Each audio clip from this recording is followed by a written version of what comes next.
What We Owe, a story in three parts. Part 1, The Last Promise.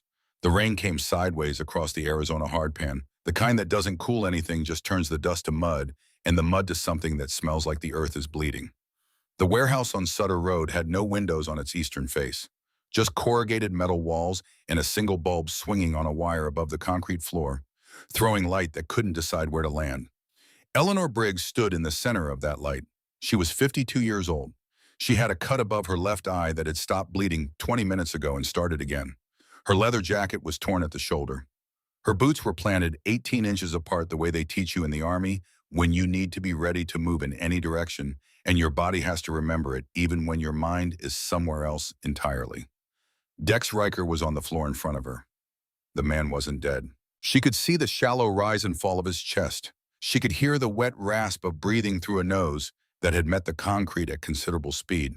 His hands were zip-tied behind his back with his own supplies, which Eleanor found appropriate in the way that only certain kinds of justice can be appropriate. Eleanor looked down at her hands. The knuckles of her right hand were split. Her left palm carried a burn across it from the electrical panel, a raw stripe that would blister by morning. She turned her hands over slowly. She found what she knew was there. Her voice, when it came, was low enough that only she could hear it. "I'm sorry, Lily," she said. "I'm sorry it took me this long to understand." The bulb swung on its wire. The shadows moved across Dex Riker's still form. And outside, the desert night stretched in every direction, enormous and indifferent, and full of stars that had been burning since before any of this had mattered to anyone. 72 hours earlier, Eleanor Briggs had been exactly 640 miles away, eating a gas station sandwich on the shoulder of Interstate 10, and thinking about nothing in particular, which was the closest thing to peace she'd known in 5 years. The sandwich was bad. The coffee from the thermos strapped to her saddlebag was good, the way coffee gets good when you've made it yourself at 4 in the morning in a motel room in Tucson and carried it 3 hours through the dark.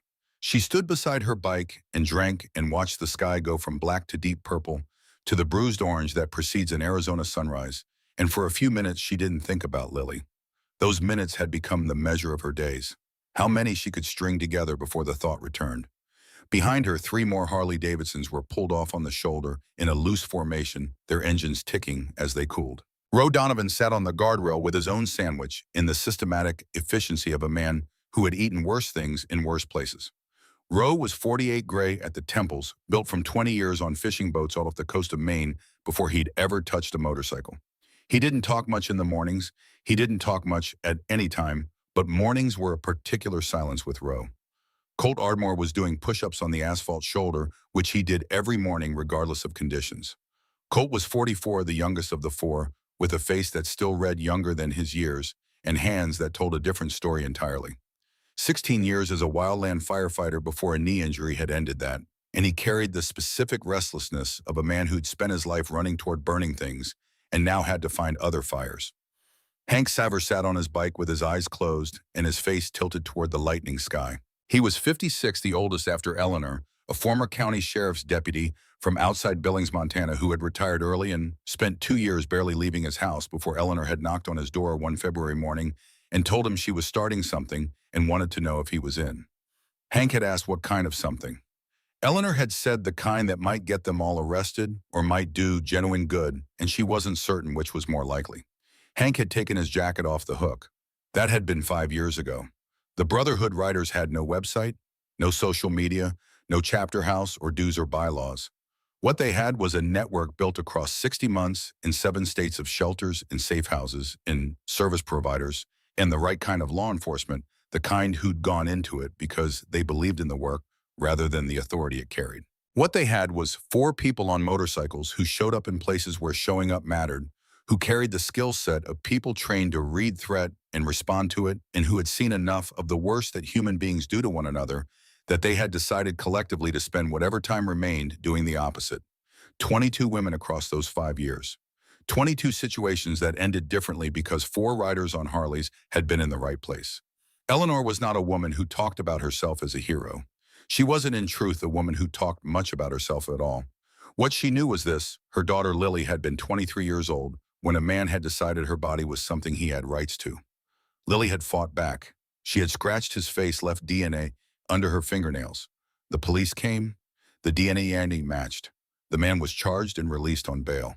Lily had spent the following 9 days unable to sleep, unable to eat, unable to stop washing her hands.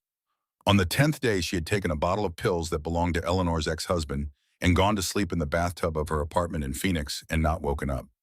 The man who attacked her was sentenced eventually. Eleanor did not allow herself to think about that man. What she allowed herself to think about was the 9 days. Every hour in those 9 days when something different might have been possible. When someone with the right knowledge and the right presence might have stood between Lily and the darkness closing in on her. Eleanor had not been that person. She had been 600 miles away managing a construction project in Nevada, answering Lily's calls with reassurances she believed because she needed to believe them.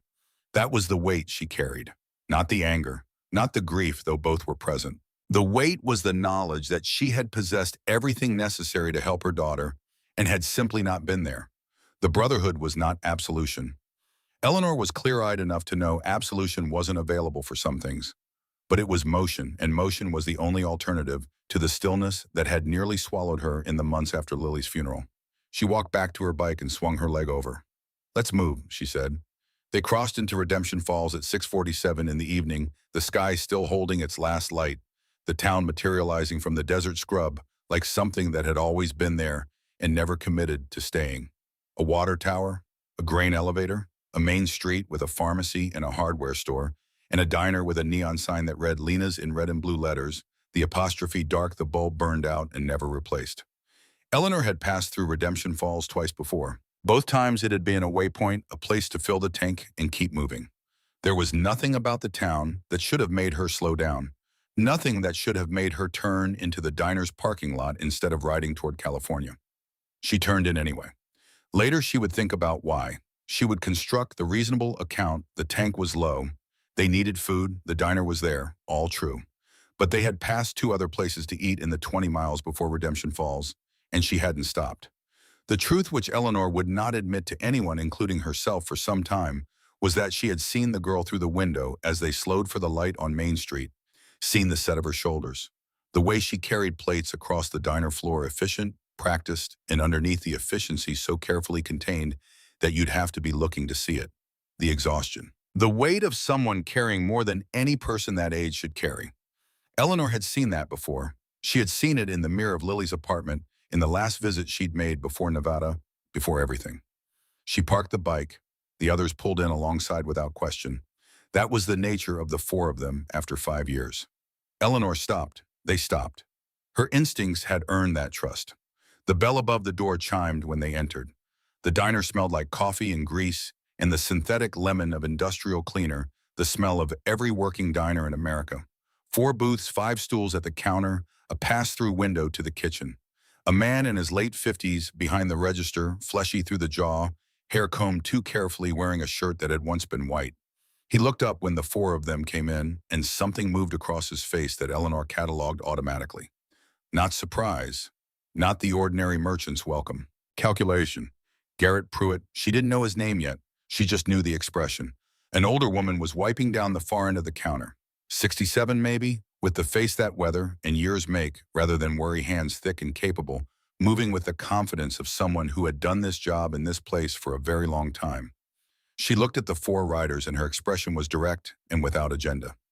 Then there was the girl. She came out of the kitchen carrying 2 plates across the floor to a booth where an old man sat with his newspaper, set the plates down, said something that made him look up and smile, then turned back toward the kitchen. In the turn before she reset her expression, Eleanor saw her face in its actual state, 23 years old maybe, green eyes with shadows under them that had been building for months, hair pulled back in a ponytail that had started the shift neat and was losing the battle. Thin in the way that means not eating enough, the difference visible in the flatness. At the cheeks, the slight prominence of her collarbone above her uniform collar. She saw the 4 of them and rearranged her face into a smile so practiced it was almost convincing. "Sit anywhere you like," she said. "I'll be right with you." Eleanor chose the booth nearest the counter, sightlines to the door and the kitchen window and the register. Roe sat across. Colt and Hank took the booth behind facing the room. Habit. None had discussed it. They were simply, after 5 years, people who sat with their backs to walls without thinking about it. The girl came with menus and water and the professional warmth of someone who had learned to make strangers comfortable as a survival skill. Her name tag said Emma. Coffee? She asked. Please, Eleanor said. She watched Emma go for the pot and then watched the door because watching doors was what she did. The trouble arrived at 8:14. Three men. The first through the door was large in the gym-built way, broad through the shoulders, thick at the neck, tattoos climbing above his collar, face flushed from drinking. He moved with the swagger of a man who had learned early that physical size translated to social permission and had been reinforcing that lesson ever since. Behind him came two others, one with flat, affectless eyes, one younger, working hard at looking dangerous. They chose the booth at the back. Eleanor watched them settle, watched the large one survey the room and land on Emma with the quality of a man identifying something he considered available. She watched the others calibrate themselves to their leader the way subordinates do. She looked at her coffee. She looked at Roe, who was looking at his menu with careful neutrality and also watching everything. Emma went to the booth. Eleanor couldn't hear the specific words at first. The kitchen noise and the refrigerator hum swallowed them. But she could read body language, which told a clearer story than words usually manage.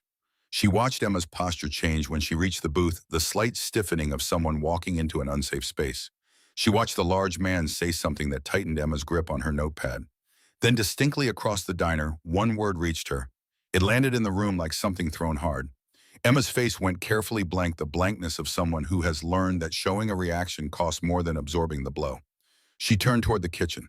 The large man called after her, his voice pitched to Carrie.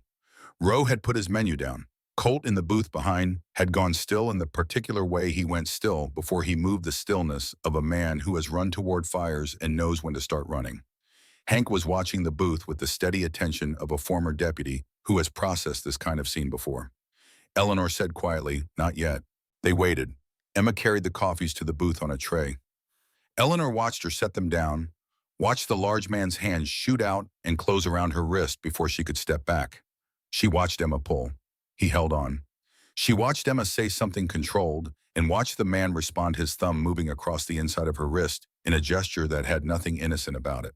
When Emma came back to the counter, her hands were shaking. She gripped the edge and breathed. The older woman came out from the kitchen and put a hand on Emma's shoulder, said something Eleanor couldn't hear. Emma shook her head, squared herself, picked up the sugar packets she'd been sent back for, and returned to the booth. She was 3 steps away when the man grabbed her apron string and yanked. Emma stumbled, caught herself on the edge of the booth. She turned around slowly and Eleanor saw something shift in her face, some last reserve of patience finally gone. Emma looked the large man directly in the eyes and said clearly enough that the whole diner heard it, "Let go of my apron." The diner went quiet. Eleanor was already out of the booth. She crossed the floor with measured, unhurried steps.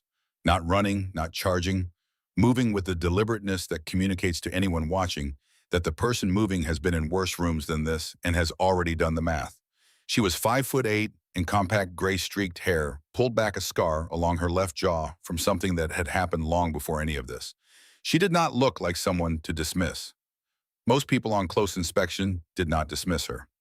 "Let the lady go," Eleanor said. Her voice was level. No heat in it. The kind of voice that doesn't need volume because it arrives from somewhere that volume doesn't reach. Riker looked up. He took in Eleanor, the leather jacket with its brotherhood patch. The 3 others who had arranged themselves behind her without any apparent urgency, the quality of stillness in all 4 of them that suggested experience with exactly this kind of situation. For just a moment, something intelligent moved across his face. The survival instinct that had kept him alive this long by reading threats accurately. Then the alcohol and the ego drowned it. "This ain't your business, lady," Riker said. "I'm making it mine." Riker released Emma's apron and stood up, using his shoulders the way men do when they want to appear larger than they are, which told Eleanor something useful about him. "You know who I am?" Riker demanded. "No. I'm Dex Riker. Me and my boys run things in this county." Eleanor looked at him for a moment. When she spoke, her voice still carried no heat, but there was something beneath it, 27 years of military service and 5 years of knowing exactly what men like Riker did to women who were alone and afraid. "The only thing you're running right now is your mouth," she said. "You're going to pay for your coffee and you're going to leave. That's the only version of tonight that ends well for you." Riker's jaw tightened. He was still performing for his friends, still calculating face saving against the math of the 4 people standing in front of him. Then the door opened and Deputy Kyle Ferris came in, 25 years old, visibly uncertain, his hand on his belt, his eyes moving around a room that had clearly changed temperature. Riker looked at the deputy, looked at Eleanor, looked at Emma, and what passed across his face was not anger or embarrassment, but something colder. A promise. The kind not made out loud. "We're leaving," Riker said. He dropped bills on the table. His two associates rose. They moved toward the door, Riker pausing to hold it with one hand, his eyes finding Emma across the room one more time before he walked out. The door closed. The diner breathed. Deputy Ferris took statements that amounted to nothing and departed 20 minutes later. Eleanor watched his patrol car sit in the lot, then pull away, taillights disappearing around the corner. Redemption Falls returned to its quiet. The older woman who introduced herself as Gloria Fitch during the deputy's questions went back to the kitchen. The old man had paid and left during the commotion with the speed of someone who'd learned when to be elsewhere. The diner was empty except for the four riders and Emma, who was counting down the register with hands that hadn't quite stopped shaking. Eleanor poured herself another coffee from the pot on the burner and sat at the counter. She didn't speak. She'd learned over years that sometimes the most useful thing a person could do was be present without requiring anything from the other person. Emma counted bills, replaced them, counted again. Her lips moved slightly. The numbers weren't adding up the way she needed them to. After a while, Emma said without looking up, "You don't have to stay." "I know. He's not coming back tonight." "Probably not." Emma looked up then. Her green eyes were direct in the way tired people's eyes can be direct, too exhausted to maintain the usual architecture of evasion. "Why are you here?" she said. "Really?" Eleanor set her coffee cup down. "Because I was in the right place at the right time," she said. "And because I've been in the wrong place at the wrong time before, and I know what it costs." Something shifted in Emma's face. Not the practiced smile, something real. She went back to the register. At 10:30, Emma locked the front door and turned off the neon sign.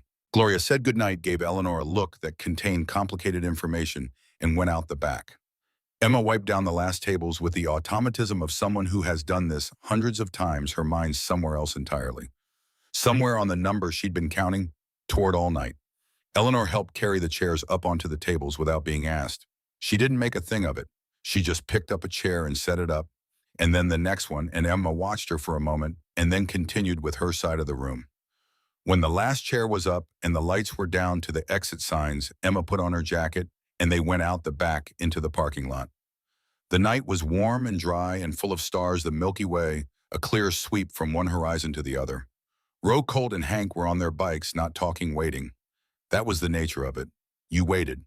You trusted the person who'd stopped here. Eleanor looked at Emma in the faint light.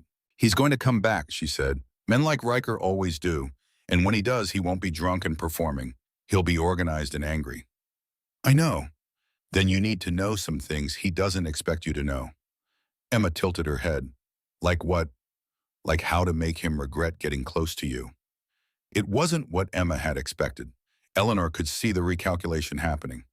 "Why would you do that?" Emma said. Eleanor thought about Lily, about Phoenix and 9 days in a bathtub in an apartment she had stood in afterward, and understood with a clarity that felt like being struck exactly how alone her daughter had been in those final hours. "Because someone should have done it for someone I couldn't help," she said. "And because you remind me of her." Emma was quiet. "Was she your daughter?" "Yes." "What happened to her?" "She ran out of people to stand between her and the dark," Eleanor said. "I'm going to make sure that doesn't happen to you tonight. The rest is up to you." They worked in the parking lot for an hour under the Arizona stars, the single pole lamp throwing long shadows across the cracked asphalt. Eleanor taught her directly without sentiment, eyes throat the nearest hard object within reach. How to break a wrist grip using rotation rather than strength, the mechanical advantage of the weaker point. How to go limp as a tactic rather than surrender. How keys become something other than keys when held correctly. Emma was not a natural fighter. She was, however, fast to learn, and Eleanor suspected the speed came not from courage, but from the clarity of someone who has run out of room for self-deception. She needed this. The knowing made her concentrate with an intensity most people never bring to anything. Ro called out corrections from the edge of the lot. Colt demonstrated grips. Hank, who had processed enough domestic violence cases as a deputy to have strong opinions about women's ability to defend themselves, adjusted Emma's stance 3 times without comment, just moving her into position, correcting the angle of her elbow. By 11:15, Emma was sweating in the cool night air and breathing hard, and she'd broken free from Eleanor's grip twice in a row without thinking about it. Her body was beginning to commit the patterns somewhere below conscious memory. She stopped, looked at her hands. "I never thought I'd need any of this," she said. "Nobody does," Eleanor said.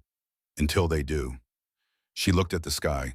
Then something broke loose in her, the way things do when a person is tired enough and safe enough and standing in the dark.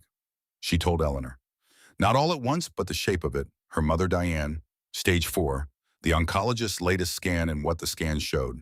The bills 60 days past due and climbing. Her brother Luke, Army medic, who had died in Iraq in 2015 when a roadside device took his convoy apart. The letter he'd written that she still carried in her wallet, the paper worn thin from handling.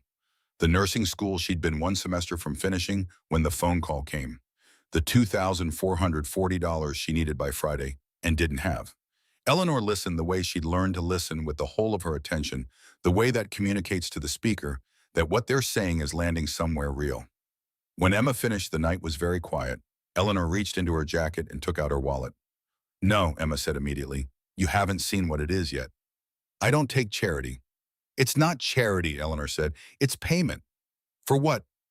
For showing me something tonight. You stood up to a man who scared you and you didn't fold. I don't see that as often as you'd think. She held out the bills. $500. When you're back on your feet, you find someone who needs it and you pass it forward. That's the only payment I want. Emma looked at the money for a long moment. Then she took it. She folded the bills and put them in her jacket pocket. She didn't thank Eleanor, which Eleanor respected. She stood in the parking lot very straight, and Eleanor understood that the straightness was costing her something. Get some sleep, Eleanor said. We'll be in town a few days.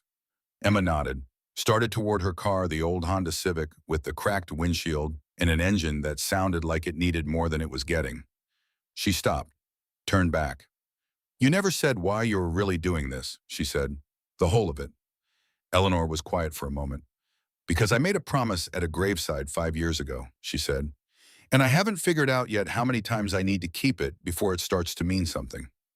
Emma held her gaze for another moment. Then she got in her car and drove away into the dark.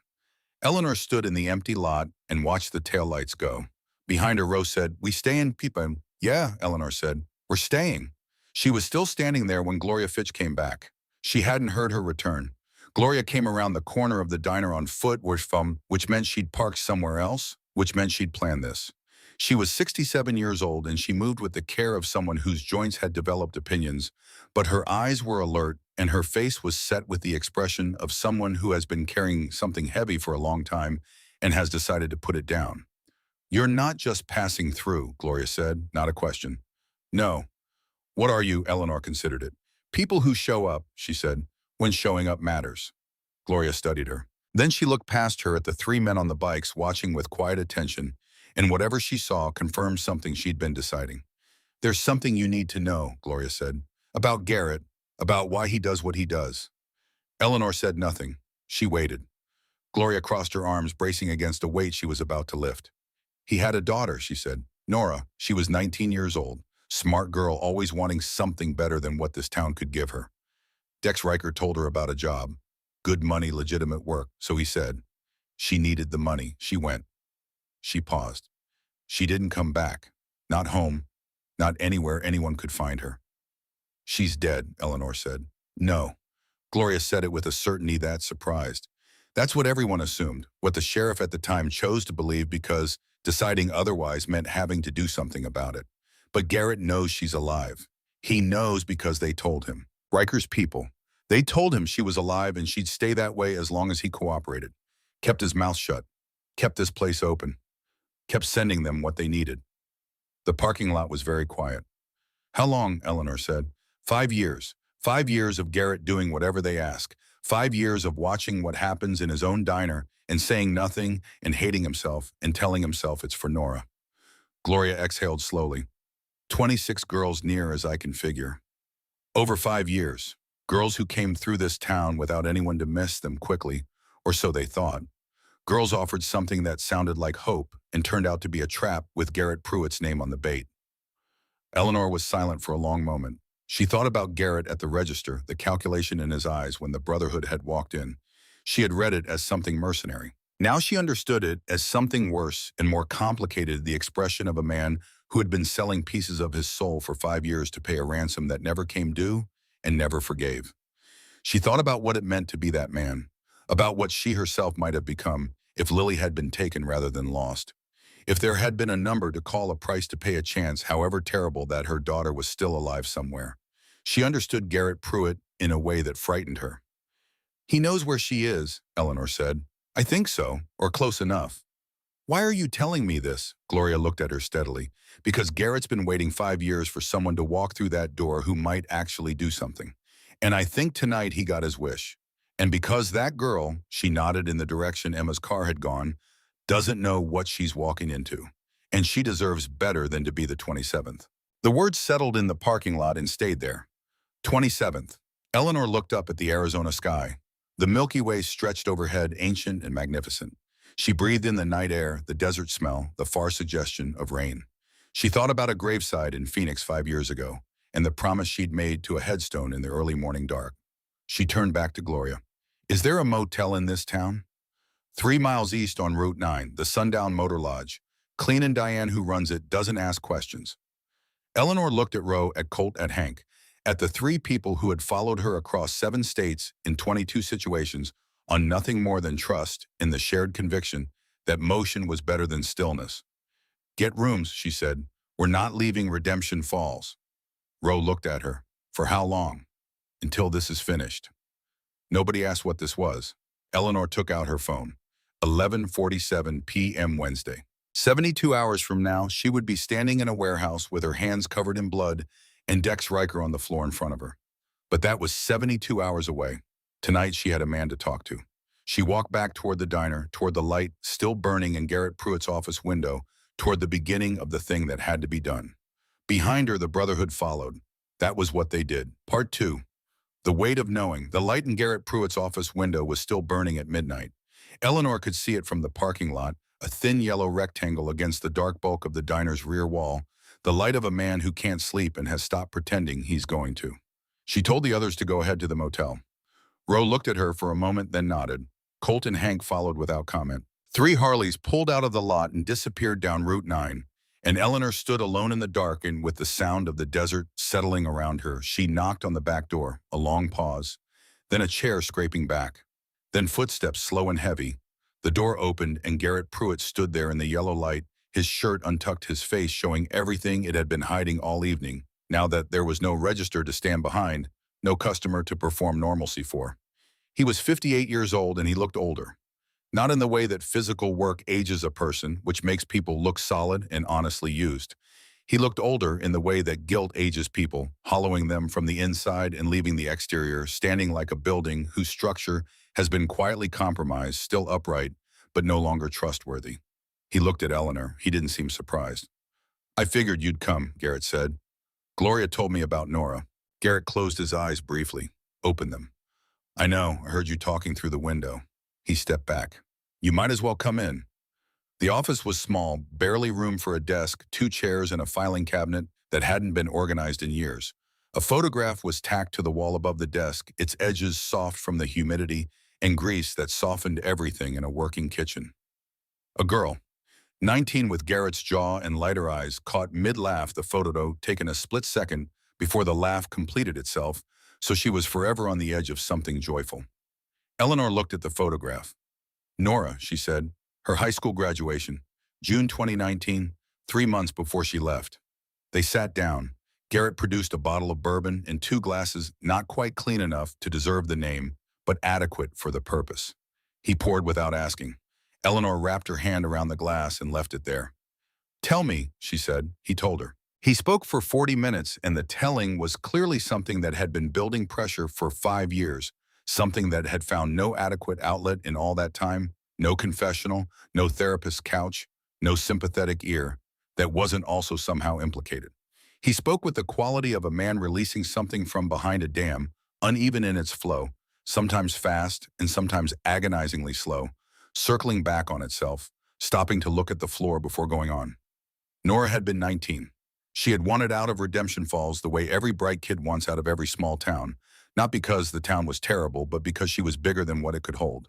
She'd been accepted to Arizona State, had the financial aid mostly worked out, had been $2,000 short of what she needed, and desperate in the specific way of someone who can see exactly what they want and knows precisely what stands between them and it.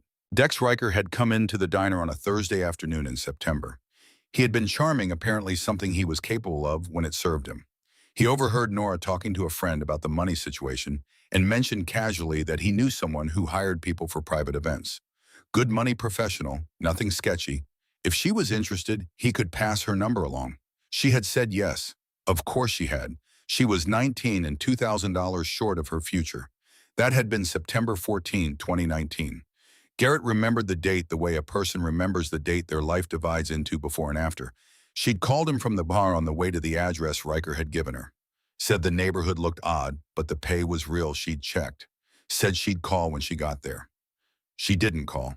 By midnight, Garrett had called the police. By 2 in the morning, a deputy had come for a report. By the following week, the investigation had gone nowhere, which Garrett would later understand was not incompetence, but something worse. By the following month, a man he'd never seen had sat down in the diner after closing and explained with the calm of someone describing a business arrangement that Nora was alive and would remain alive as long as Garrett kept his mouth shut, kept his diner open, and kept doing what he was told when he was told. And you agreed, Eleanor said. She was alive. Garrett's voice was flat, not defensive. He was past defending himself. They showed me a photograph. She was alive, and she was looking at the camera, and she had a newspaper in her hand, current date. She was alive. He stopped. You tell me what you would have done. Eleanor said nothing. She thought about Phoenix, about a bathtub and a bottle of pills, and arriving 6 hours too late, about what she would have given for a photograph with a current newspaper in it. I know what I would have done, she said. Garrett poured more bourbon into his own glass, left Eleanor's untouched. The first time they asked me to send someone, he said, I told them I wouldn't. And 2 days later, they sent me a photograph of Nora with her left hand in a different condition than it had been in the first photograph. He looked at his own hands. That was the end of my refusals. 26 women, Eleanor said. 26. The number sat between them like a physical object. Not all from the diner. Some of them I just provided information. Names, situations, who was vulnerable, who wouldn't be missed quickly. Some I brought in under false pretenses, extra shifts, cash work, private events. Each one I told myself it was for Nora. Each one I knew that was a lie. He paused. You can't do what I've done and call it love. It's not love. It's cowardice with a better story. Eleanor looked at the photograph of Nora on the wall, 19 years old, forever on the edge of a laugh that had never completed itself. Where is she? Eleanor said. I don't know exactly. They move them. Keep them moving. He paused. But there's one place, a warehouse. Sutter Road, 12 miles east of town. That's where they stage the transfers, where the girls are held before they're moved. Eleanor absorbed this. You know what's planned for Emma Calloway, she said. Not a question. She had worked it out on her feet in the parking lot. Garrett looked at the table. She's short on her mother's bills. Riker told me what to offer. $3,000 for one night of private catering work. Legitimate on the surface, specific dollar amount targeted. He exhaled. They're precise about it. They know exactly who to target and exactly what to offer. The money is always just enough to solve the specific problem the girl has. You were going to offer it to her. Tomorrow morning. Garrett's voice was barely audible. I was going to offer it to her tomorrow morning. And now, Garrett looked up. His eyes were red at the rims but dry. He'd apparently run out of tears some time ago, the stage of guilt after which weeping isn't available anymore. And all you have left is awareness of what you've done without any emotional release. Now you're sitting in my office, he said. And I don't know what that means yet, but I know you're not a coincidence, that I stopped believing in coincidences a long time ago. Eleanor sat with that for a moment. I need to know everything, she said. The warehouse, the schedule, the names, the contact chain, all of it. And I need to know whether you're willing to actually do something or whether you're going to confess to me and go back to what you've been doing. Garrett looked at her for a long time. My daughter has been gone for 5 years, he said. I've spent 5 years telling myself that compliance was the only way to keep her alive. But she's not alive in any way that matters. She's existing. Somewhere in the dark, she's existing. And I've been letting it happen because I'm afraid. He paused. I'm still afraid. I'm not going to tell you something changed tonight, and I'm not afraid anymore. I'm terrified. Every day for 5 years. I know, Eleanor said, but I'm more afraid of what I'm becoming, Garrett said. And I don't think there's a version of me that survives another 5 years of this. Eleanor nodded once. Then we talk, she said, and then we figure out how to do this without getting Emma killed or Nora killed, or anyone else killed, who doesn't deserve it. She picked up the bourbon glass for the first time and drank. It was 1 in the morning Thursday. She had perhaps 36 hours before Emma Calloway walked into whatever Garrett had been about to offer her. She settled back in the chair and listened. Sheriff Dana Briggs had the same gray eyes as her half-sister, though she'd gotten them from a different mother, and she used them with the same economy, looking directly at you without pretense, waiting for you to be worth the attention.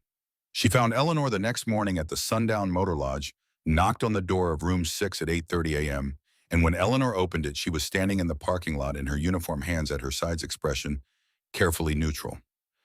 "Ellie," she said. Nobody had called her that since their father's funeral 14 years ago. "Evie," Eleanor said. They looked at each other. 3 years since they'd been in the same room, not a record for them, but long enough that the awkwardness had settled into something more complicated. "You look tired," Dana said. "I am tired." "Good. That means you've been doing something." She glanced past Eleanor into the room at Roe on the far bed with his coffee, at the road atlas open on the desk with Eleanor's notations from between 2 and 4 in the morning. "Buy me breakfast," she said, "not at Lena's." They sat in a booth at the roadside grill on the edge of town, the kind of place where coffee comes in a carafe and the eggs are exactly what they are without apology. Dana ordered without looking at the menu. She waited until the waitress was gone. "Wade Harmon," she said. Eleanor looked at her. "I know you talked to Garrett last night," Dana said. "I know what Garrett knows. I've known most of it for 2 years." She wrapped her hands around her coffee mug. "Wade Harmon is a United States Senator. He sits on the Judiciary Committee. By every public account, he is a man who has devoted his career to law enforcement and the protection of vulnerable populations." The flatness in her voice when she said it was controlled and precise.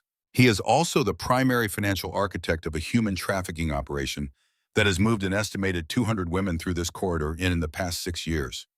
Eleanor said nothing. "I know," Dana said. "I've known for 2 years, and I've done nothing." She held Eleanor's gaze. "Before you say anything, you need to understand why." She told her about Agent Paul Greer. Greer was the FBI's lead agent on organized crime in the Southern Arizona district, which meant any trafficking investigation of significant scope ran through him.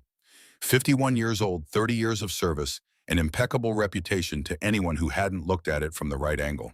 Dana had looked 18 months ago following a thread that began with a protected witness who disappeared before she could testify and ended with a payment trail connecting to an account connecting to Greer. "He's been running interference for Harmon for at least 4 years, Dana said. "Every time someone gets close, the investigation gets redirected. Evidence goes missing. Witnesses recant or disappear. You went around him. Twice. Both times the information reached Greer before it reached anyone who could act on it. I don't know how. I don't know who in the chain is his." She paused. "After the second time, I stopped trying through the system and started building something outside it. 18 months of documentation that doesn't exist in any official file. Evidence Greer hasn't been able to reach because he doesn't know it exists." She looked at her eggs. "What I don't have is the moment. The direct connection between Harmon and a specific transaction. Something putting him in the chain of command that I can take to a federal judge I trust without it touching Greer's network first." Eleanor understood where this was going. "Emma Calloway," she said. "Harmon's people are expecting a delivery tomorrow night. 12 to 15 women staged through the warehouse on Sutter Road, transferred to transport by Saturday morning. If I can put someone in that warehouse with a wire who can establish the command chain on tape names, direct instructions connecting Riker to Harmon's operation, and simultaneously have teams positioned at Nogales to intercept Harmon at the transfer point, I have him from both ends. The warehouse gives me the structure. Nogales gives me the man. Neither is sufficient alone. Together they're the case. You want to use Emma." "She's already being used," Dana said. "The question is whether she gets to choose how." Eleanor put her fork down. "She's 23 years old," she said. "She's working doubles at a diner to pay for her dying mother's chemotherapy. She has nothing left over." "I know what she's got," Dana said quietly.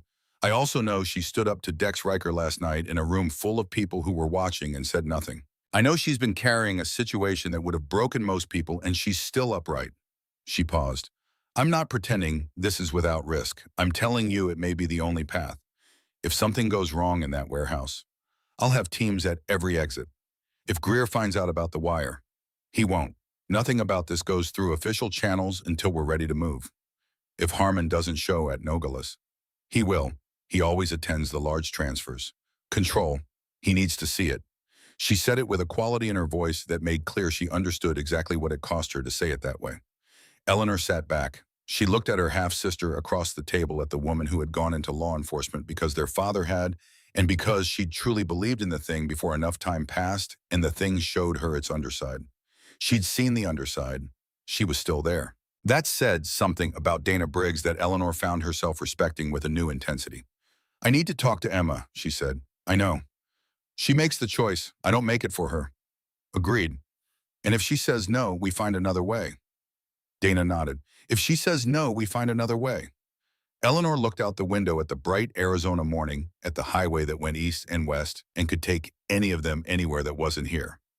"Tell me about the warehouse," she said. "Lay out personnel schedule, everything you have. Because if this goes sideways, I'm not waiting for your teams to figure out which exit to cover." Dana reached into her jacket and produced a folded piece of paper, which she slid across the table. "I thought you might want that," she said. Eleanor found Emma at 2 in the afternoon. She was at Lena's diner working the lunch service, moving between tables with the same practiced efficiency as the night before. She looked, if anything, more tired. The few hours of sleep hadn't been enough. They never were when the weight you were carrying didn't stop when you lay down. When Emma came to refill her coffee, Eleanor said quietly, "Has Garrett spoken to you this morning?" Emma's hand stilled briefly on the coffee pot. "He offered me a job," she said. "Private event, $3,000. She set the pot down. "I told him I'd think about it." "Good. You know what it is?" "Yes." She leaned on the counter close enough that the conversation stayed between them. "How bad?" "Bad enough," Eleanor told her. Not all at once, but the shape of it, the warehouse Riker, Harmon, the wire Dana wanted her to wear, the women already being held there. Emma listened without interruption. When Eleanor finished, Emma said, "How many? Potentially 12 to 15 in the warehouse tomorrow night. 200 more if Harmon keeps operating." Emma looked at the counter surface. "My mother has 2, maybe 3 weeks without the next treatment," she said. "The FBI Assistance Fund would cover it. Dana will guarantee it. And if something goes wrong in there, I'll be outside," Eleanor said. "Whatever Dana's timeline is, if I stop hearing what I should be hearing, I'm coming through that wall."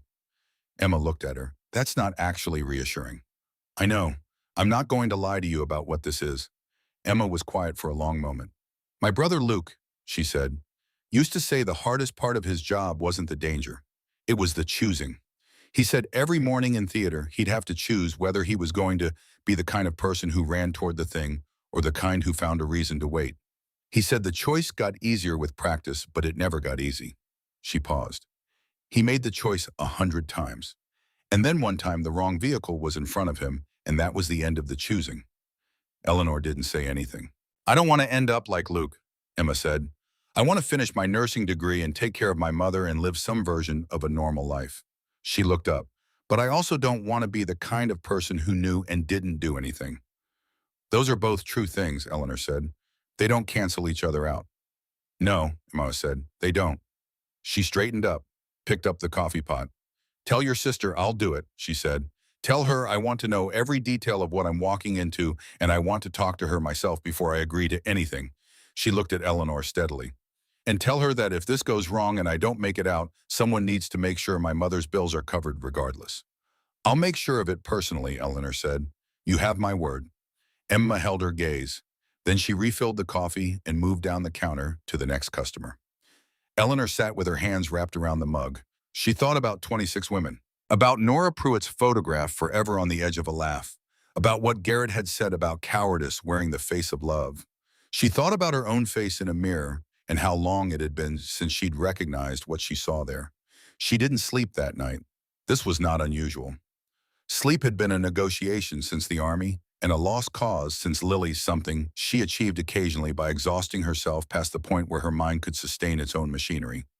On the nights when exhaustion wasn't sufficient, she lay in the dark and let the thoughts come, which was advice she'd gotten from a therapist she'd seen for 4 months after Lily and had resisted for 2 of those months before deciding the woman was right.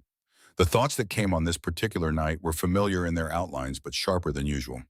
She thought about Desert Storm. She had served as a combat medic, which meant she had spent a significant portion of her military career attempting to keep damaged people alive, which was a job that gave you enormous clarity about what you could and could not control.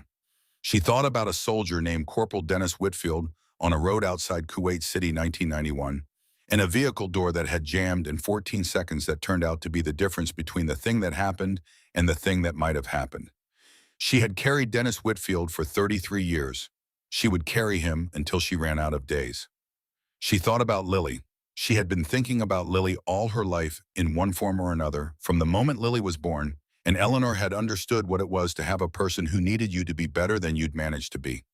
She thought about the 9 days and every hour in those 9 days where something different might have been possible. She had cataloged those hours so many times that the catalog had worn smooth, the edges gone like a stone carried too long. She thought about Garrett Pruitt in his small office under the photograph of his daughter. 5 years of compliance. 5 years of telling himself it was love. About what it meant to be that man, and about how easy it was from the outside to call it cowardice, and how much harder from the inside where all you had was a photograph with a current newspaper and the promise that the photograph would keep being current as long as you kept doing what they told you. She thought about Emma Calloway, 23 years old, saying, "Tell your sister I'll do it," in the voice of someone who has been afraid to say a thing and has finally said it. Around 3 in the morning, she got up and sat in the chair by the window and looked at the parking lot and the highway beyond it and the sky above the highway where the stars were doing what stars do, which is burn without concern for anything happening below them. She took out her phone and opened the photograph of Lily she kept there. Not the one in her wallet. This one was taken at Thanksgiving the year before Lily died in the kitchen of Eleanor's ex-husband's house in Flagstaff. Lily standing at the counter cutting something and looking up at the camera mid-process, her hair in her eyes, laughing at whoever was taking the picture. She wore an oversized sweater. She looked comfortable in herself in the way she'd just grown into, the way the difficult years of her adolescence had finally resolved into a person who fit inside her own skin. 4 months later, she was gone. Eleanor looked at the photograph for a long time. She did not speak to it. She had said the things there were to say in parking lots and motel rooms and at a gravesite in Phoenix, and what remained now was not the saying but the carrying. She put the phone down and lay back and let the night do what nights do when you stop fighting them. For the first time in a long time, sleep arrived before the thoughts did. Garrett found her at 7 a.m. She was in the motel parking lot doing the slow morning exercises she'd maintained since the Army, not the showy physical performance of younger people, but the careful, methodical work of someone who understood that the body at 52 needed maintenance rather than punishment. Garrett pulled up in his truck and sat in it for a moment before getting out, the sitting of a man working up nerve. He got out carrying a manila envelope. "I've been awake all night," he said. "I know the feeling." He held out the envelope. "This is everything I know. The schedule for the transfer, the personnel, the contact chain above Riker." He paused. "The last confirmed location I was given for Nora. 6 months ago, but it's something." Eleanor took the envelope. "There's something else," Garrett said. He looked at the desert beyond the motel, at the scrub and the flat expanse of it, the early light making it look like a different country than it would be in 2 hours when the heat arrived. "The warehouse, I know the layout. I've been there. They brought me once to make it real for me." He said the last part with a weight that made clear what kind of real they'd been making. "Tell me." He described the warehouse the way someone describes a place from a nightmare, with the sensory detail the mind holds against its will, the corrugated walls in the wind, the smell of concrete and dust and something chemical underneath, the placement of the doors, the single overhead light on its swinging wire, the electrical panel on the east wall, which he'd noticed because he'd stood in front of it for a long time looking for something to focus on that wasn't what was in the room. "The electrical panel," Eleanor said. "Worn lock. The breakers are old. One of them has been tripping for years. They've never fixed it." He looked at Eleanor.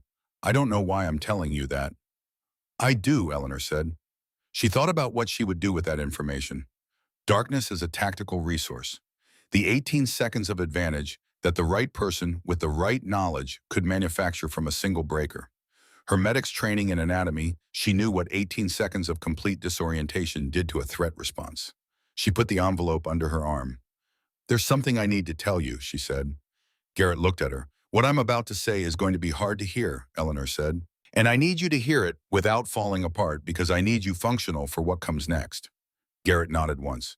"Nora may be in that warehouse tomorrow night," Eleanor said. "Not certainly, but based on the transfer schedule and the location you gave me, it's possible. It's possible she's one of the women being held there." Garrett's face did several things at once, hope and terror arriving simultaneously, which is one of the crueler things a face can be asked to do. He put his hand on the side of the truck to steady himself. If she is, Eleanor said, we do nothing different. The plan is the same. We get everyone out. We don't deviate for any individual, including Nora, because deviating from the plan is how people die. Do you understand that? Yes, Garrett said. His voice was barely there. If Nora is in that building, we get her out the same way we get everyone else out. And then she goes home. Eleanor paused. But you need to prepare yourself for the possibility that she won't be there, that getting to her will take longer and require different work. I'm not going to lie to you about that. Garrett was quiet. He was looking at his hand on the side of the truck, at the knuckles and calluses of a man who'd spent 30 years building something in the belief that it would still be standing when his daughter was old enough to inherit it. I know, he said. I know all of that. He lifted his head. But she might be there. She might be, Eleanor said. It was the most honest thing she could offer. She offered it without embellishment because Garrett Pruitt had been offered enough useful stories, and what he needed now was the real geography of the situation so he could decide how to stand inside it. What do you need me to do? Garrett said. Drive Emma to the warehouse tomorrow night, exactly as planned, exactly as they're expecting. Then get yourself clear before anything happens. And if I can't, stay low, stay out of the way, and trust that the people on the outside know what they're doing. Garrett nodded. He looked like what he was, a man who had been waiting 5 years for someone to tell him what to do next, who had known for 5 years that he couldn't do it alone, and who had been broken down to a size small enough to accept help. Okay, he said. He got back in his truck. He sat there for a moment. Eleanor could see him in the driver's window, the adjustment happening in him, something unsteady, choosing at last a position to hold. Then he drove away. Eleanor stood in the motel parking lot with the manila envelope under her arm and the full weight of Thursday pressing down on everything. Now there was the matter of the setup. The previous night, after leaving Garrett's office, Eleanor had stood in the motel lot for several minutes reviewing what she knew. She had been close enough to the diner's back entrance that voices carried in the still desert air. She had replayed the morning's parking lot conversation with Garrett. Garrett, in her mind, the warehouse layout he'd sketched on the back of the envelope, the panel on the east wall. What she needed was for Emma to have heard it too. She found out at noon when Emma came in for her shift and stopped at the counter. I came back for my keys last night after I left, Emma said, her voice low. Left them on the counter. You and Garrett were in the motel lot. I wasn't trying to listen, but the night was quiet and you were close to the entrance, and I heard him describe the warehouse, the panel on the east wall. Eleanor looked at her. How much did you hear? Enough, Emma said. Enough to know there's a breaker that trips. Eleanor said nothing for a moment. Then, don't do anything with that information unless the plan falls apart completely. I understand, Emma said. I mean it. Not unless everything else is gone. I understand, Emma said again. Eleanor believed her. That was the thing about Emma Calloway. She said what she meant, and she meant what she said, which was rarer than it should have been. The four of them spread the warehouse schematic on the bed in room 6 and spent 2 hours going over it. Rowe had done 3 tours with the Coast Guard and a decade as a maritime rescue technician. He understood structure, egress, the physics of getting people from closed spaces to open air in controlled conditions. He looked at the schematic for 5 minutes and began asking precise questions. Colt had spent 16 years running toward burning structures and knew how they behaved in the dark, how people behaved in them. The difference between controlled darkness and the kind that turned to chaos. Hank, who had processed more domestic violence and trafficking cases in his years as a deputy than any of them wanted to count, talked about the women. How they would respond, what they would and wouldn't be able to do, what it meant to be in a room like that and then have the room change without warning, the risk of the liberation being as terrifying in some ways as the captivity. Eleanor listened and made notes in the margins of the schematic and looked at the electrical panel notation and thought about 18 seconds of darkness in the right hands. At one point, Colt said, "What's Emma going to do when the wire goes down?" "Whatever she has to," Eleanor said. "That's not a plan." "No," Eleanor said. "It's a recognition that at a certain point the plan ends and the person has to make choices, and you either trust the person or you can't." She looked at the schematic. "I trust her." Nobody argued with that. By noon, they knew the warehouse as well as they were going to know it from a piece of paper. By mid-afternoon, Eleanor had spoken with Dana twice more on a line that bypassed the official county system, working through positioning and timing. At 4 o'clock, she drove to the hospital on the edge of town and sat in the parking lot for 20 minutes thinking about Diane Calloway, who was in there dying by fractions, who didn't know what her daughter had agreed to do tonight. She did not go inside. That was not her place. At 6, she ate a sandwich without tasting it. At 7, she cleaned the fixed blades she kept inside her jacket, not because it needed cleaning, but because the process was methodical, and the methodical was useful when she needed to settle her mind below its own noise. At 7:45, Garrett Pruitt's truck pulled up outside Emma Calloway's trailer on the edge of town. Eleanor parked 200 yards back with her lights off, watched Emma get out of her car, and walked to Garrett's truck. Emma wore black slacks and a white blouse, the professional attire of a waitress going to a catering event. She walked toward Garrett's truck with her shoulders straight and her chin level. She did not look back. Eleanor thought about Lily again, about what it would have meant 5 years ago to have someone in a dark parking lot watching her daughter walk towards something terrible, someone who knew what it was and had positioned themselves between it and her. She thought about the promise she'd made at the graveside and whether it was cumulative, whether 22 times and counting was approaching something that would eventually add up, or whether promises like that didn't accumulate, whether each one was its own complete and separate debt. She didn't know. She suspected she wasn't supposed to know. Garrett's truck pulled out of the lot and turned east. Eleanor counted to 30. Then she started the Harley. Behind her, 3 more engines turned over in the dark. They followed. Part 3. What survives the fire? The road to Sutter Road was not marked on any map a casual traveler would consult.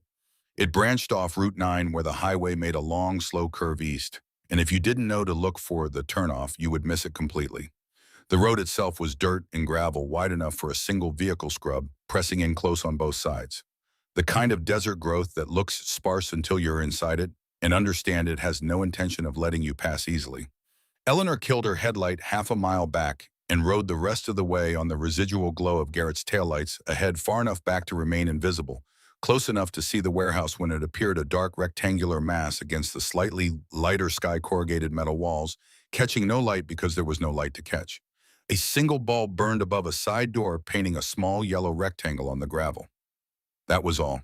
Garrett's truck stopped. Eleanor stopped. 200 yards back in the dark, she watched the passenger door open.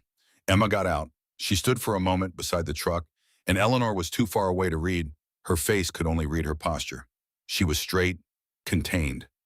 Whatever was happening inside her, she had put it somewhere her body wasn't advertising. Emma walked toward the light. The door opened before she reached it. Then she was inside, and the door was a wall again. Eleanor breathed. She gave it 30 seconds. Then she keyed the small receiver Dana had given her, tuned to Emma's wire frequency, and listened. She heard Emma's voice clear and steady, asking a question about where to put her bag. Another voice answering male flat, performing routine. She heard the warehouse's ambient sound, the echo of a large metal space, and underneath it, something that registered before her consciousness caught up other voices. Low, numerous. The specific sound of people confined in a space who have learned that speaking above a murmur costs more than it's worth. 12 to 15, Dana had estimated. Eleanor counted backwards from what she was hearing, felt the number land somewhere in her chest with a weight that had no adequate description. Roe pulled up beside her in the dark engine, barely above idle. Colt and Hank behind him.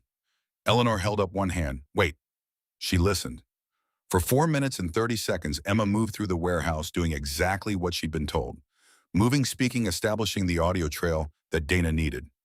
Eleanor heard Dex Riker's voice when he entered from a side room, heard the satisfaction in it, the satisfaction of a man whose plan has arrived at the expected point.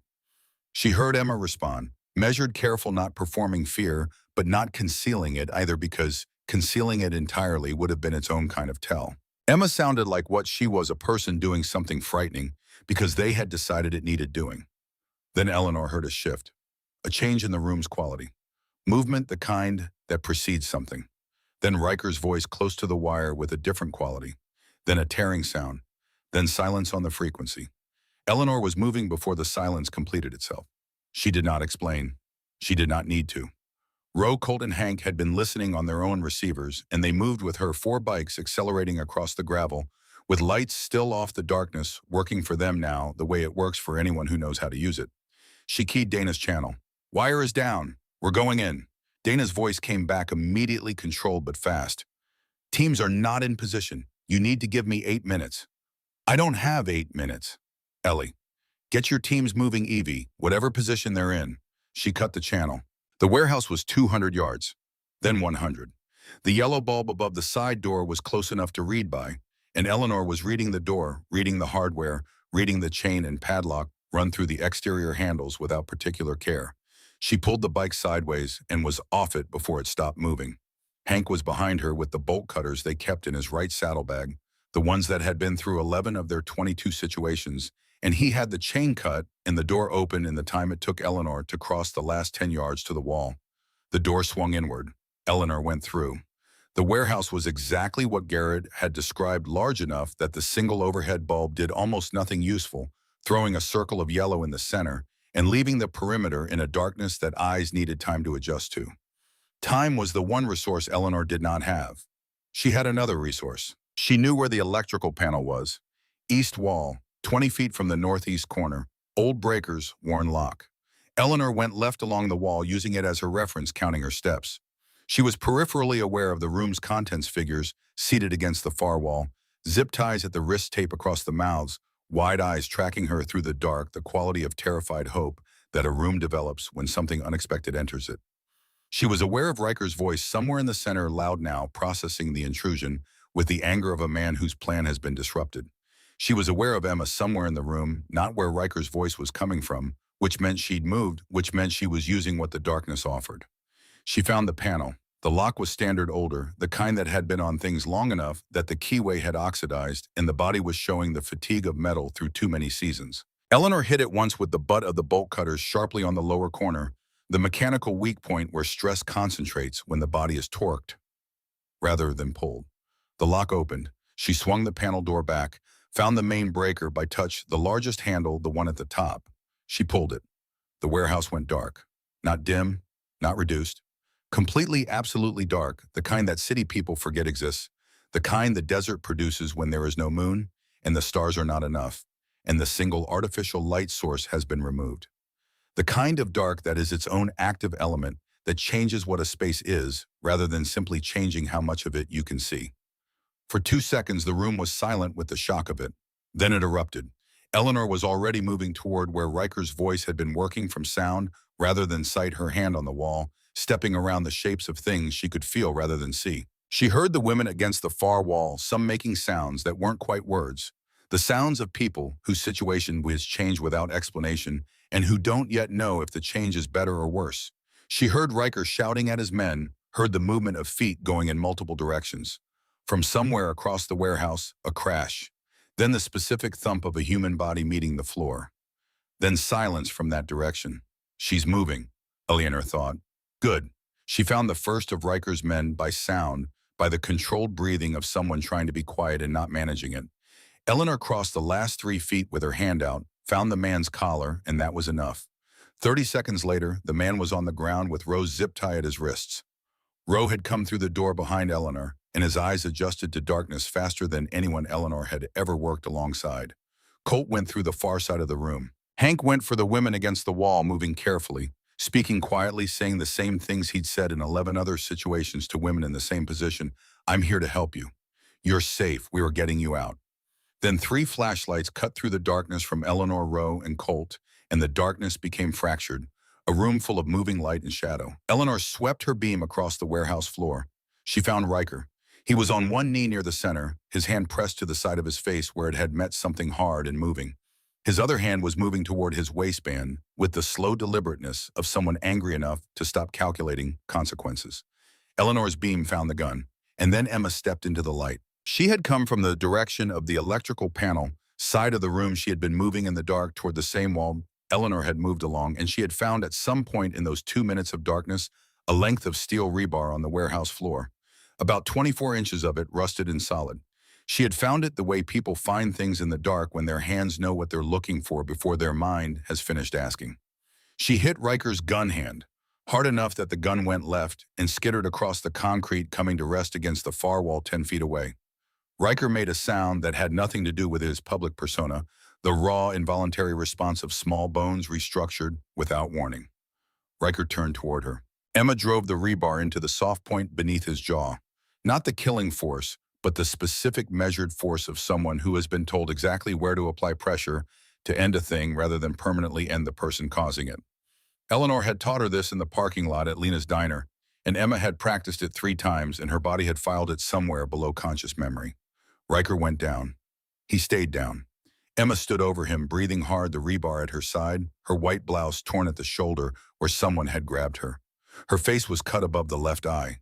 She was shaking, the full body, shaking of adrenaline completing its cycle, and her eyes were very clear. She looked at Eleanor. "I had it," she said. "I know," Eleanor said. "I know you did." The next 11 minutes were the controlled chaos that Hank Saver had seen in various forms across 12 years of law enforcement, and that he managed with a steadiness Eleanor had always considered one of his most important qualities. He moved through the warehouse, speaking to the women, cutting zip ties with the folding knife from his left breast pocket, checking each person for immediate medical need, establishing in his calm voice that they were safe and being taken out, and there was nothing they needed to do except let him help them. Colt secured the 2 remaining members of Riker's crew that hadn't been dealt with in the initial entry, which took 4 minutes and produced no injuries on either side. Rowe counted 14 women, ranging in age from what he estimated as 17 to mid-30s. He flagged 2 who needed immediate attention for dehydration. Eleanor stood in the center of the warehouse and let her team do what they did, which was function, because that was what they'd built over 5 years. She was watching Emma. Emma had put the rebar down. She was crouching next to the women Hank hadn't reached yet, cutting zip ties with the knife Eleanor had pressed into her hand on arrival, speaking quietly her nursing school training, activating the way real training does under real conditions, automatically below the level of decision, the body knowing what to do before the mind has finished deciding. She reached the 3rd woman from the left end of the line. She stopped. Eleanor watched it happen in Emma's face, something different from everything that had come before in the warehouse. Not the controlled fear of the deception, not the adrenaline clarity of the dark and the rebar. Something older and larger. Something that went all the way back to a parking lot conversation in a man's office and a photograph tacked to a wall at a slight angle. Emma said something, too low for Eleanor to hear across the warehouse. The woman responded. Emma reached out and put both hands on the woman's face the way you do with someone you need to look at, and she looked at her for a long moment. Then Emma turned toward Eleanor with an expression she recognized. She'd seen it before in other warehouses and other rooms. The expression of someone whose abstraction has become specific, whose cause has developed a particular face, whose reasons have arrived in physical form. "She's here," Emma said. "Eleanor, she's here." Eleanor crossed the warehouse floor. The woman was 24 years old. She had Garrett Pruitt's jaw and lighter eyes, and was thin in the way that years of inadequate nutrition make a person thin, structural, rather than temporary. Her hair had grown past her shoulders, and she wore it back with a piece of cord. Her wrist, when Emma finished cutting the zip tie, showed the marks of long and repeated constraint. She looked at Eleanor. Then she looked past her at the door that Hank had propped open at the dark outside it. "My father," she said. Her voice was rough from disuse.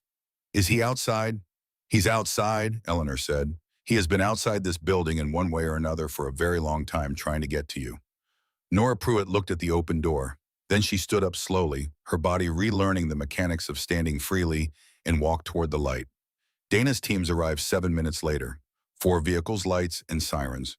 The controlled arrival of law enforcement that has been told exactly where to go. 2 Arizona state troopers, 3 county deputies Dana had personally selected over 18 months for the specific quality of their integrity, and a federal agent named Carol, who Dana had contacted through a channel that bypassed Paul Greer entirely, and who had driven from Tucson in under 2 hours when Dana explained what she had. Eleanor stood outside the warehouse and watched the machinery of the legal system arrive at the scene that 4 riders had created without its help. She felt the familiar ambivalence, the recognition that this part was necessary and correct, and that her part in it was now officially the part that had come before. Dana got out of the lead vehicle. She looked at the warehouse, at the women being brought out into the night air at Riker, and his men in zip ties on the warehouse floor at Eleanor, standing in the gravel with blood from her split knuckle across her jacket. Dana looked at her for a moment. "Where is she?" Dana said. "The woman with Rowe, by the first vehicle. That's Nora Pruitt." Dana looked. Her jaw tightened. She walked in that direction, and Eleanor let her go, because what happened next between Dana and Nora was professional and necessary, and not hers to be present for. Eleanor walked back down the road to Garrett's truck. He was already out of it, standing beside it with his hands at his sides, watching the lights of the law enforcement vehicles, watching the movement of people at the warehouse, trying to read from 200 yards in the dark what was happening, who was coming out, whether it was possible that...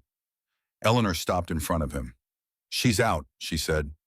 Garrett made a sound that wasn't a word, Several things happened in his face simultaneously, hope and relief, and 5 years of compressed terror releasing at once. He pressed his hand over his mouth, and he stood very still, and Eleanor looked at the desert beyond him and gave him the space that a man deserves for the things that happened to him when 5 years of weight comes off at once. Then he said, his voice held together by effort, "She's all right." "She's going to need time," Eleanor said, "and care, and people who understand that coming back from something like this is not a single moment, but a long process." She paused. "But she's standing up, and she's speaking, and she recognized her own name. The rest is possible." Garrett nodded. He was crying. He would cry for a long time, and he made no effort to conceal it because some things deserve to be cried for, and the 5 years he had just come to the end of was one of them. Then Nora came around the side of the nearest vehicle. She had seen the truck. She recognized it the way you recognize things. You spent years not letting yourself think about the dent in the rear quarter panel from the time her father had backed into the hardware store loading dock when she was 11, and she had laughed at him from the passenger seat, and he had pretended to be annoyed, and they had laughed together all the way home. The truck was the same. The dent was the same.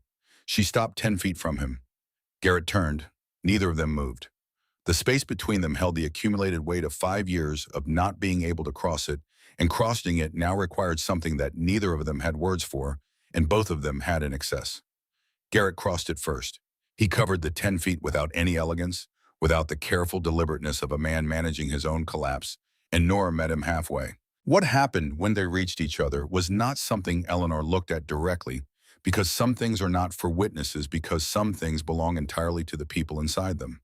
She turned away and looked at the desert and let them have it. Behind her, she heard Garrett say her name once, just the one syllable of it, nor the shortened version that only a father uses, and then she heard nothing but the desert and the distant activity of the official scene, and the silence that settles when something broken for a very long time begins slowly and without guarantee of completion to mend. She stood with the desert at her back and gave them the time it required. It required a long time. She gave it all. Dana found Eleanor at the edge of the gravel lot 20 minutes later, when the organized processing of the scene was underway, and the women were being assessed, and Riker was in the back of a county vehicle. Dana pulled Eleanor away from the main scene toward the desert's edge, where the sound of the official activity reduced to something they could speak over. "Harmon is at the border crossing at Nogales," Dana said. "He's been there 3 hours, 2 transport vans. He's waiting for this transfer. Your team's moving. Carol's people have federal jurisdiction, and they're coordinating directly with Border Patrol." She paused. "Greer tried to redirect them 20 minutes ago. He told Carol's supervisor there was an officer safety issue at a secondary location and assets needed reallocation." Eleanor felt the cold that comes when a threat you've anticipated arrives in its actual form. "Carol's supervisor did," Eleanor said. "Did she redirect?" "No, because I'd been on the phone with her for 40 minutes this afternoon before any of this started, laying out what I had on Greer." Dana's voice was steady, but there was something underneath it. 18 months of documentation. The payment trail. The protected witness who disappeared. 3 prior investigations killed from inside. Carol's supervisor called it the most thorough case file she'd received in her career. Eleanor thought about Greer for a moment, not with anger, which would have been easier, but with the colder recognition of someone who understood how a man becomes what Greer had become, one compromise, then another, each smaller than the last, because you've already accepted the principle of the thing until the compromises are structural, and the man who made the first one is no longer findable underneath them. She'd seen that process in the Army, in government contracting, in people who started with genuine belief and ended with nothing but the habit of protecting what they'd built at the cost of everything the building was supposed to serve. It was not an unusual story. That was the worst of it. "Greer is being detained as of 40 minutes ago," Dana said. 2 agents from the FBI's Internal Affairs Division who were also on tonight's briefing. He doesn't know yet that what he thought he was redirecting was already on its way to the right people. He's going to find out in approximately 20 minutes when Harmon is taken at the border. Eleanor absorbed this. She thought about her sister across a breakfast table that morning, the woman who had gone into law enforcement because she believed in the thing, who had seen the underside and was still there.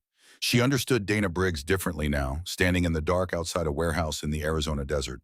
The 3 years of silence between them had been in part the silence of a person doing something that could not yet be spoken about, and that silence had not been indifference. "You did good work," Eleanor said. "We both did. Tonight." A comfortable silence settled between them. The kind that siblings develop when they've been through enough separately to have something real to bring to the space between them. Then Dana said, "There's something else." Her voice changed. Eleanor had known Dana Briggs for 45 years in the fragmentary way of people who share a father and different lives, and she knew what Dana's voice sounded like when it was carrying something she didn't want to deliver. "Tell me," Eleanor said. In the process of building the case against Harmon, Dana said carefully, "We traced the source data his operation used to identify targets, the methodology his people used to select vulnerable women." She paused. 3 years ago, Harmon's operation purchased a data set from a third-party research organization called the Pathway Foundation. The Pathway Foundation ran surveys and needs assessments in partnership with social service providers across 7 states. Eleanor was very still. "You partnered with the Pathway Foundation," Dana said. 2.5 years ago, the Brotherhood provided information for what you believed was a resource mapping project. Contact information for women in vulnerable situations who might benefit from social service connections. The desert was very quiet.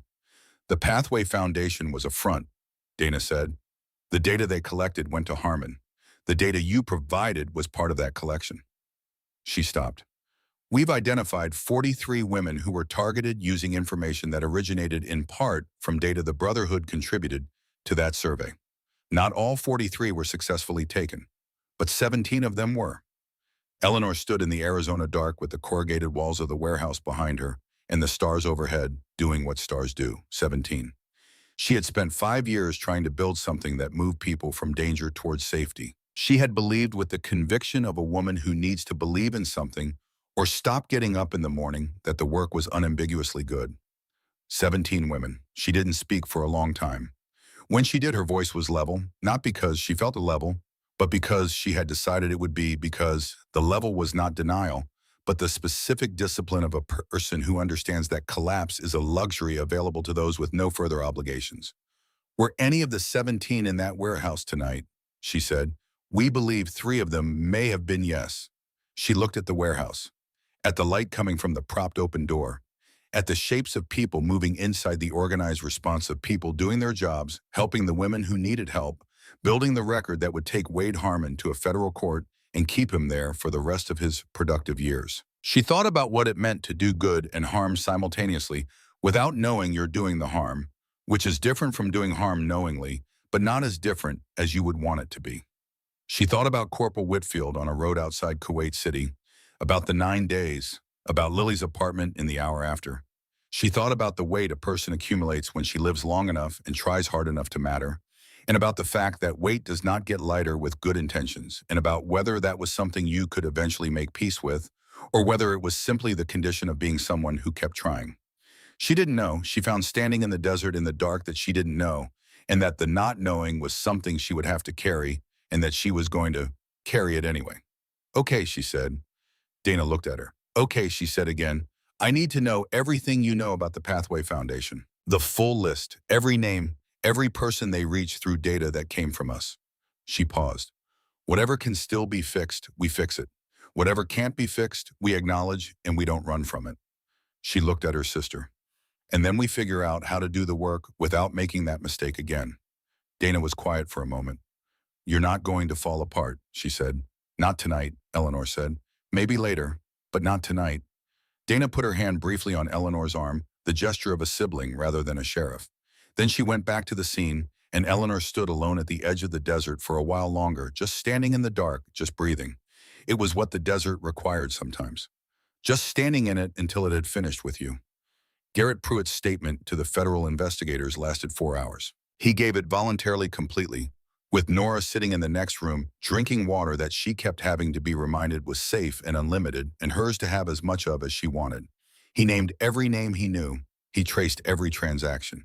He described the 5 years with the exhausted precision of a man who has been waiting to say these things for so long that they come out fully formed without the gaps and backtracks of ordinary memory.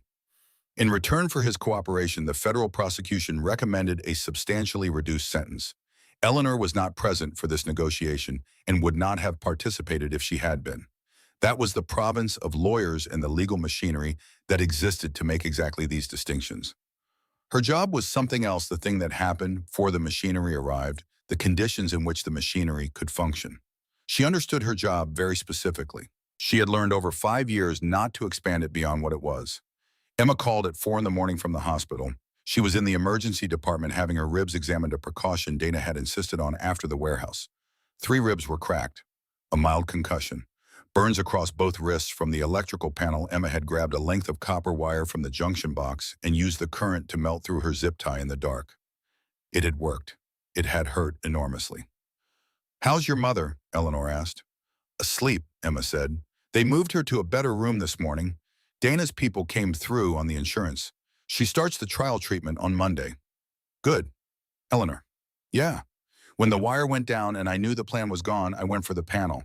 I used the current to free my hands. I know that wasn't the plan." "No," Eleanor said, "but it was correct. I thought about what you said, about your job ending where the person's own choices begin. I thought if I didn't do something, you were going to come through that door into a lit room where Riker could see you coming. You thought correctly." There was a pause on the line, hospital sounds behind her. "I want to come back," Emma said, "when my mother is stable, when the semester starts again. I want to finish my degree, and then I want to do what you said, the brotherhood work, properly." "School first," Eleanor said. "School first," Emma agreed. "But then we'll talk," Eleanor said. "You have my word on it." Emma said goodnight. Eleanor sat in the dark motel room and looked at the ceiling. She took out her phone and looked at the photograph of Lily, mid-laugh, oversized sweater, comfortable in her skin 4 months before everything divided. She looked at it for a long time. Then she put the phone face down on the nightstand and lay back and looked at the ceiling of the motel room in Redemption Falls, Arizona, and let the night do what nights do when you stop fighting them. For the first time in a very long time, sleep arrived before the thoughts did. 1 year later, Lena's diner was unrecognizable. Not because it had been torn down and rebuilt, which would have been the simpler thing and was not what Eleanor had wanted. She had wanted it recognizable as what it was, the specific place where specific things had happened and then made into something else from the inside. That is the harder thing to accomplish. It is also the only honest one. The sign above the door read Lily and Luke's, the letters painted in dark blue on white, clean and clear. Below it, smaller, a training center for women building toward better. The parking lot was full on the morning of the opening, a Saturday in late April. The Arizona spring still carried the memory of winter in the early hours, the air bright and dry, the desert scrub showing the particular brief green that appears in the weeks before the heat takes it back. Eleanor stood outside with her coffee and looked at the building. It had a commercial kitchen serving as training space for food service certification. 2 rooms added to the original structure served as classrooms for skills training and job placement preparation. A small medical station was staffed on Tuesdays and Thursdays by a rotating roster of volunteer nurses that Emma was coordinating from her final semester at the University of Arizona, driving 2 hours each week to make it happen. The room that had been Garrett's office was now a quiet space with comfortable furniture and soft light, a telephone with a direct line to the county's victim services office, staffed by 2 counselors who had been Dana's hiring. In the 6 weeks since the soft opening, 9 women had used it. In the room that had been the main diner floor, 40 chairs were set up in rows anticipating people who were coming to be present for something. Roe was arranging coffee cups at the service table with the systematic efficiency he brought to everything. Colt was outside managing the parking situation because someone had double parked, and he held strong opinions about double parking. Hank was inside talking with Dana, the 2 of them near the window, with the posture of people who have found something to respect in each other over the course of a difficult year. Garrett Pruitt's truck pulled into the lot.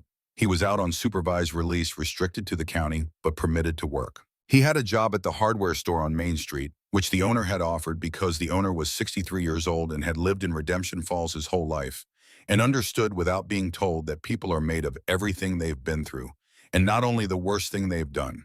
Garrett moved differently than a year ago, slower in some ways, careful with himself, learning for the first time in 5 years that careful was worth practicing. Nora was with him. She was 25 now. She moved differently too. The quality and the way she occupied space spoke of recalibration, of a person relearning what safety felt like so that the body could stop performing its vigilance every moment of every day. It was a long process. Eleanor knew from the women the Brotherhood had worked with over 5 years that it was longer than anyone outside had expected, and that its measure was not linear. Nora was seeing a therapist in Tucson, driving the 2 hours twice a week with the determination of someone who has decided the work is worth the distance. She was also, as of the previous month, enrolled in the community college in the neighboring county. Business administration. She told Emma on the phone, and Emma had told Eleanor, and Eleanor had sat with that information for a long time, was something that was not happiness exactly, but lived in the same family. Emma arrived last. She drove the same Honda Civic with the functioning engine. Colt had spent a Saturday in winter break doing what he'd done professionally for years, assessing damage and addressing it. The windshield was still cracked. Emma had declined to have it fixed on the grounds that it was a reminder of things worth remembering, which Eleanor found philosophically sound. Emma got out of the car in her nursing school clothes, the practical things of someone who spends 12-hour shifts on her feet, and over them she wore the Brotherhood leather jacket, the one Eleanor had brought to Emma's graduation in Tucson 3 months ago, with the patch on the back and her name stitched below it. She crossed the parking lot with the walk Eleanor had first seen through the diner window on a Wednesday evening a year ago. The walk was different now. Same person, same efficiency, same contained quality. But the weight underneath it had been organized, sorted, placed in relation to the other things she was carrying, which made it possible to carry it alongside everything else rather than instead of everything else. She stopped next to Eleanor outside the door. "How many people?" she asked, looking at the lot. "About 60, Eleanor said. Gloria's inside. Diane's inside." Emma's mother, Diane, had been out of the hospital for 4 months, the experimental trial having produced what the oncologist called a significant response, which was precise medical language for something that everyone who loved Diane used a different, more hopeful word for in private. She was thinner and more deliberate in her movements, and she laughed more easily, which Eleanor had observed on the 2 occasions she'd met her and filed as the kind of data that tells you something true about a person. "You ready?" Emma asked. Eleanor looked at the sign above the door, Lily and Luke's. "I've been thinking about something," she said. Emma waited. She had learned over the past year that when Eleanor said she'd been thinking about something, it usually preceded something worth waiting for. "I spent 5 years," Eleanor said, "believing that what I was building was something that moved in one direction. That the work was clean in the way I needed it to be because I needed to be building towards something uncomplicated." She paused. "And then I found out it wasn't clean. That we'd done harm while trying to do good, and that the harm was real regardless of the intention." She looked at the building.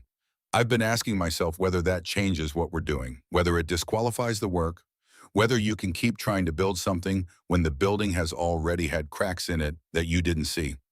She turned toward Emma. "And I think the answer is that the choice isn't between clean and compromised. The choice is between doing it with your eyes open and doing it with them closed. Between acknowledging what you've caused and running from it." Emma was looking at her steadily. "My brother Luke used to say," she said, "that the medics who lost the most people were the ones who stopped being honest with themselves about what they were working with, who overestimated what they had or underestimated what they were up against." She paused. "He said the job wasn't to be perfect. It was to see clearly and keep working." Eleanor nodded. "He sounds like he was worth knowing," she said. "He was," Emma said. "He would have liked you." They stood together in the bright Arizona morning outside the building that had been built from what a bad place owed and what 2 people had decided to collect from it. Inside, 60 people were finding their seats, drinking their coffee, settling into the warmth of a community gathered around something it believes in. "Let's go in," Emma said. They went in. Eleanor stood at the front of the room and looked out at the faces of the people who had come, and she said what she'd been working out for weeks. She said it in plain, direct language, because plainness is its own kind of respect for the people you are addressing. She said the work is not finished. It is not close to finished. What we've done here is a beginning, and anyone who tells you otherwise is selling you something. She said the reason to do it anyway is not because it's sufficient, but because it's what's available. Because the choice between doing the insufficient thing and doing nothing is not a difficult choice once you've seen what nothing looks like. She said my daughter Lily never got to see what was possible. Neither did Luke Calloway. This building carries both their names because they are part of why we're standing here, which means the work done here is in some way theirs. I don't think that's a small thing. I think it's about the largest thing available to people like us. When she finished, the room was quiet. Then Gloria Fitch started clapping, which was the right person to start it, and she knew at 67 years old and as close to the center of the whole story as anyone in the room. And once she started, the room followed, and the applause was the warm, uncomplicated kind that happens when people are simply glad to be. Somewhere glad something exists that didn't exist before, glad the work found enough people willing to do it. Eleanor stood at the front of the room and let it happen. She was 53 years old.